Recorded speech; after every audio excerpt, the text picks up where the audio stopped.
Okay, so what we're going to do next is a hamstring stretch, but we're going to use a technique called muscle energy stretching. This is more a dynamic and active stretch that has proven to be get you better results than just passive stretching alone, especially when you're in a warm-up setting. So it's going to help stretch and strengthen at the same time. So whenever muscles contract, you have the opposing muscle group automatically relaxes. That's why we can do these nice, smooth, intricate movements.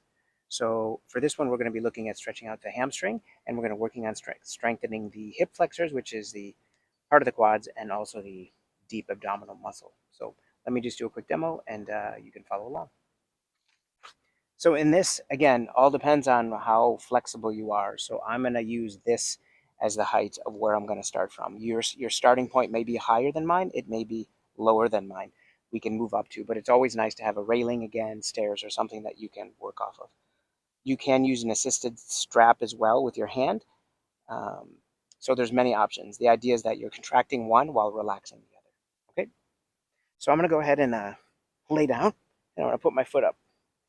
Now, this foot, ideally, I would like it straight if I can. I'm just going to lay it up here for now, but again, it doesn't have to be that way. I can move it out to the side if I needed to. But for demo purposes, here we go.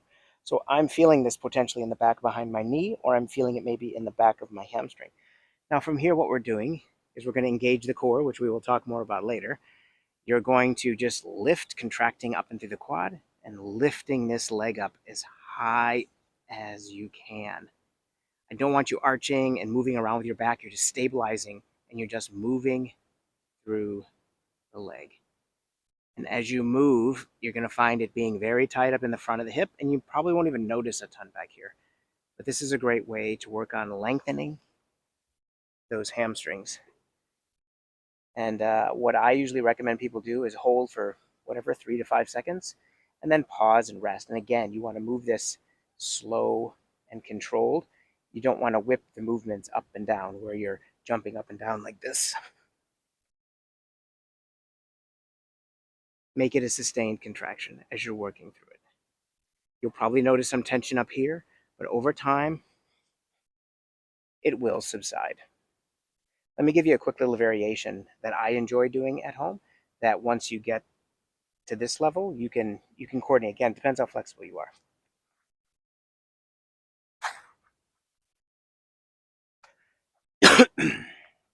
So what I like to do when I'm just resting or chilling watching TV is I'll sit with my back against the couch. Let's sit here for now. So my back is supported. You might find that your hamstrings are too tight to sit in this position, so then you can boost yourself up and sit on some pillows or some books. Usually something firmer is going to be better. Yoga blocks work great. But what I enjoy doing from here is I'll try to keep my spine nice and straight, and I like to do leg lifts off the ground. Or sometimes I'll put an object that I want to go over. What you'll notice is your leg will start to cramp. That just means that it's weak and it needs training. So just be mindful of that as well. Start off slow, progress nice and easy, and remember, consistency is your friend. You don't always have to force things and push everything to fatigue every single time. Consistency is going to be way more important than forcing it and hurting yourself.